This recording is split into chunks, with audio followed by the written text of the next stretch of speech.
Yeah. There we Okay. go. The man of the hour.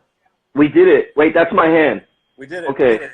Okay, so me and Maestro, we co-host this karaoke night, and this is pretty much how it goes. This is how Wait, it am I goes. right side up? You're kind of sideways. Am I sideways? Shit. Yeah. Hold on. Is that better? Yeah. Okay. Wow, look at you. You got a beer?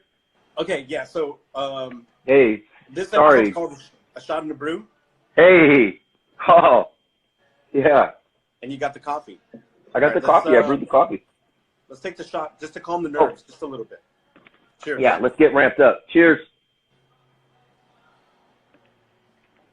Oh. Ah, that was so good. Ah. Okay, so What are we going to talk I about? was introducing yourself, but I want you to answer these. I got a card here with a couple questions, Okay. right?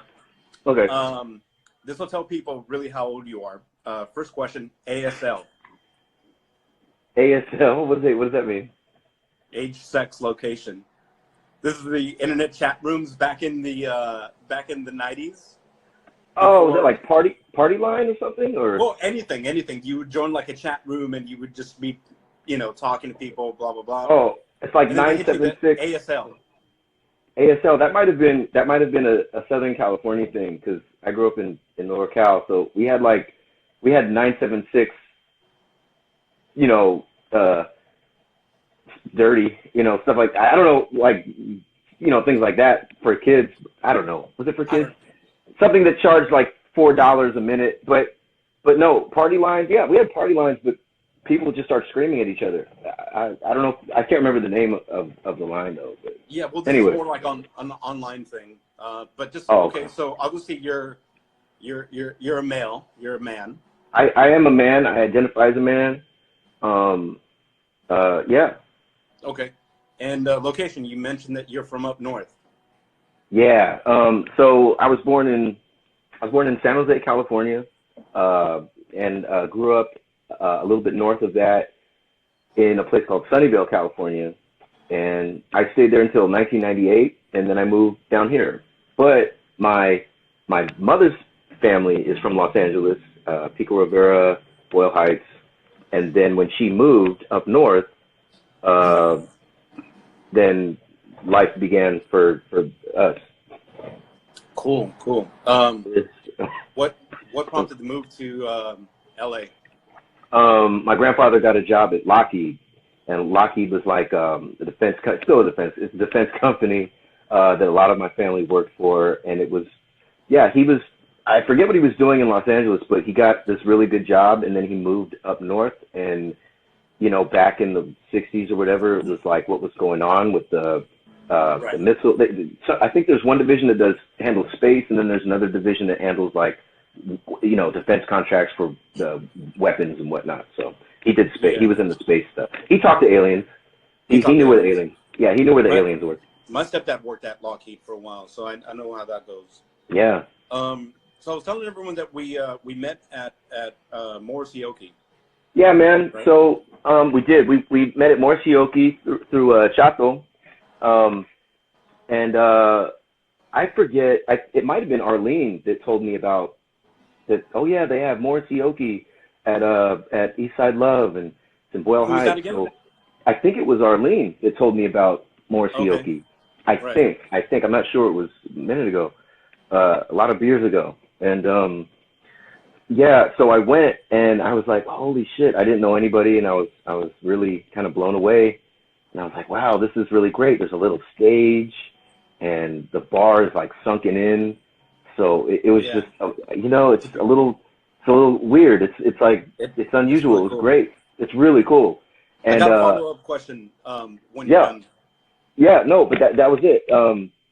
That was it. Yeah. I walked in. I met Chato, and he said to me, "You got to come back, man." I sang a few songs. You got to come back. I always tell this story. He says, "You got to come back. It's a family thing." And we were drunk as shit. We had such a good time. And after that, I just started coming all the time. And then everyone gets to know each other, and we have a really good time. Right. Well, you know what? Chato insists that the first time that he met me that I was wearing like a charo outfit. Oh, really? Which is pretty funny because no, I don't. Can you do that again, please? Can you do that this Sunday? Please do that this Sunday. I'm gonna do this Sunday. The follow-up question was, how did you get into the Smiths? Like what? Yeah. What brought you there? I had an ex-girlfriend in late '90s, who was really into the Smiths, and she was Chinese Peruvian, and she was from New York. Right. And I met her when I was like in my mid-20s, and she was really into the Smiths. She was really into the Smiths, and she introduced me to like Boxers, the song Boxers, and I don't know. After we, she went back to Canada, and I started listening to it, and I was like, this is really great. And then I got into Vauxhall and I. So I actually worked kind of backward. I didn't listen to him really until I think around Vauxhall and I, and then I worked my way backward. So. So you mentioned this ex-girlfriend, Peruvian Chinese. Do you have her contact information, like Instagram, phone number? I think she's either back in New York or Canada land, but I'm not sure. Okay, I'm just saying, just for research purposes, that's if I find her, I'll pass it along to you. Because that's normal. That's normal. I need to bet your story. We're dummies. Look at that. Yeah. Okay. Athena called us dummies. Correct. We can talk about both, but two things that you pick. We could talk about spoken word or biking. Let's talk about both. All right. I'm gonna go biking in 15 minutes. You're gonna go biking in 15 minutes. Talk to us about biking. I'm gonna lower the music a little bit. I don't know if you guys can hear it, but it's distracted me a little bit. So I like this. You got the guy mowing the lawn. Or was that yesterday? That was yesterday. He's done. Oh, okay. Oh, that was 24 hours. That was 23 hours ago. I got no jokes. Okay. Biking. Biking is really good for your cardiovascular, and it's as you get older, it's good because it's easier on your knees. It's a lower impact on your knee joint. The knee joint, I believe, is a ball and socket joint, and it takes a lot of beatings over the years. So it's a little lower impact, and there's something about going to a place 30 miles that way and then being like having to rely on yourself to come back. It's very satisfying. There's that. Yeah. And you might have a couple beers along the ride and maybe smoking a little something, for religious reasons, if you're or spiritual reasons, right? And do you this or this or? I go like this. Oh, you go like that? That was like I'm eating spaghetti. No, I'll do that. I'll spaghetti? smoke. I'll smoke spaghetti. Yeah. Yeah. I'll smoke spaghetti a little bit, and then ride my bike. How many miles would you do? Like when you go biking, how many miles would you do a day? I have crazy friends. I have friends that will get on their bicycles, a fixed gear bicycle, which is one gear with no brakes, and they'll ride it to San Diego. Like I have friends that do that stuff. I don't do that. I would like to one day, but I'll do 100 miles and call it a day. That's a good day. A-okay. Well, okay, so this is real quick. Hey, did you let everyone know about Sunday? I'm gonna let them know about Sunday, but yeah, I started. But you did this earlier, but what is this? No, it's the A-okay. It's A-okay, man. Hey. No, this is the Van Buren Boys. Wait, is that from a movie? Seinfeld. When they don't beat up Kramer because he goes like this. Shit, the Van Buren Boys. Van Buren. I thought that's where you were going right now. When you have to warn me before you start jumping into the Seinfeld cachet of references. Come on, man, that was unfair. Buren Boys. The Van Buren Boys. Because he was the eighth president, and he was still holding the garlic shaker. Like Tricycles. Yeah, yeah. I like tricycles too. That's where I started in the game. I started on tricycles. Sorry, I'm paying attention to the. No. It's cool. It's cool. You know, I think we all started in tricycles. So yeah.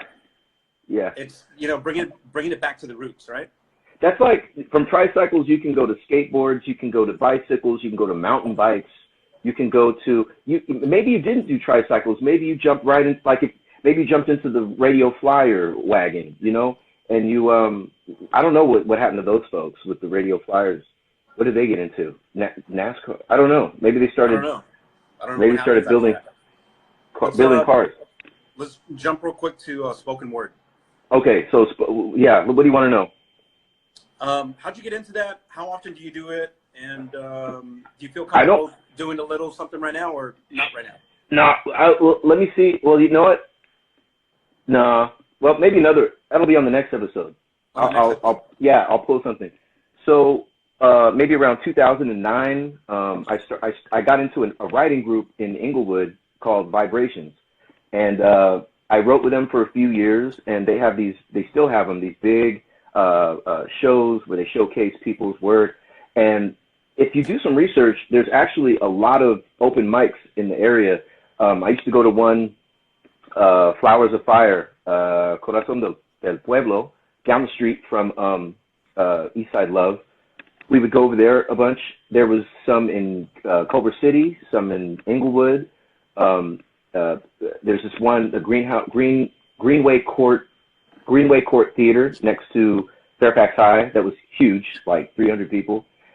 And yeah, you show up, you write something, you write a monologue or you write a poem. Some people recite them by memory, and yeah, there's a whole scene, man. It's almost like a stand-up comedy scene. There's like a whole group of people that spend their time just going to these mics that happen twice a week, you know, and yeah, it's really cool. Yeah, man. Anyway, let me know, because I definitely want to go, but you know my situation. I can probably go, probably can't, just depending on the kids' schedule that week, you know. But I always tell you, you have beautiful kids, man. By the way, I'm glad that you post. You're so lucky. I always tell you that. I think I'll always tell you that, man. Good on you. They're adopted, and when I adopted them, I wanted to give me your best looking kids, because it's for the gram. No, thank you.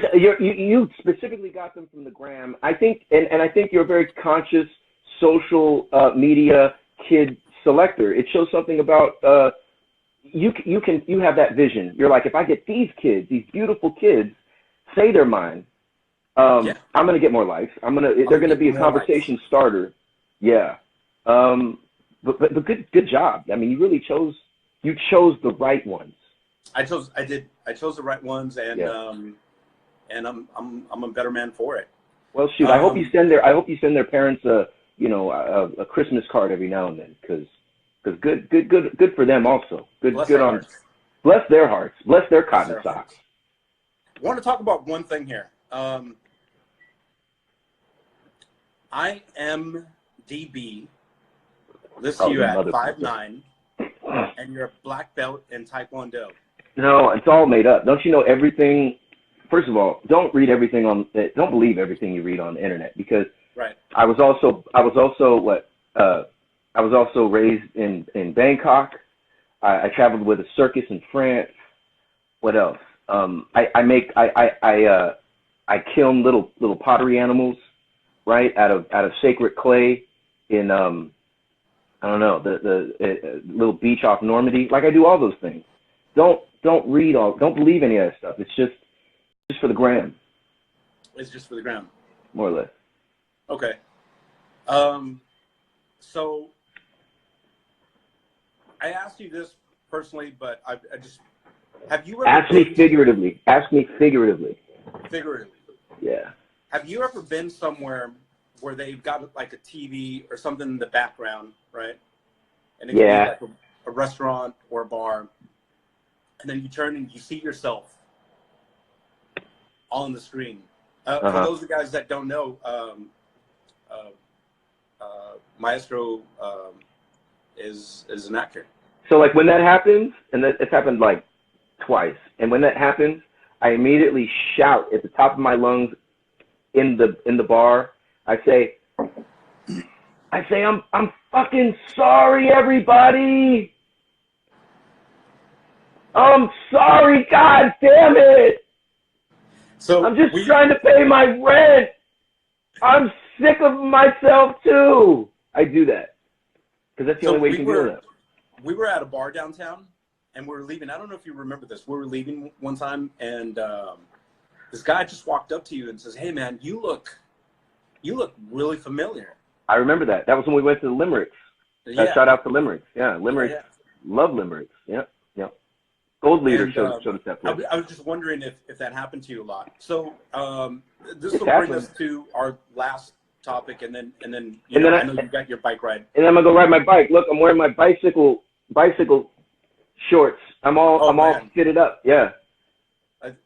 That crop. I hope no one snapshotted that. Okay. Shit.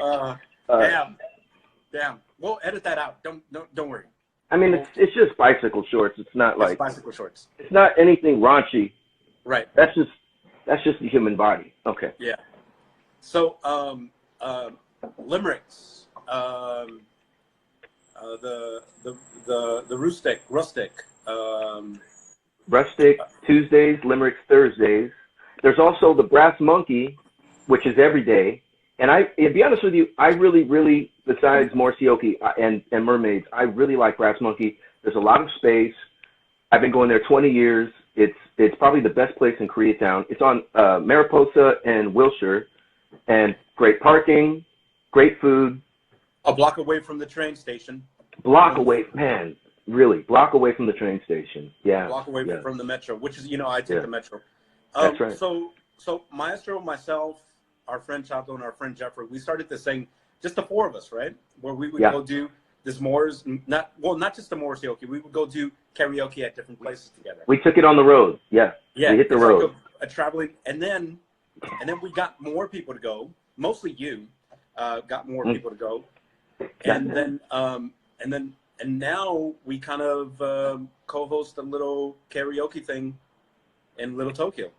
And we're having our Bowie night on Sunday, and Santi's gonna wear the Charo suit, and it's gonna be wonderful. It's gonna be a great time.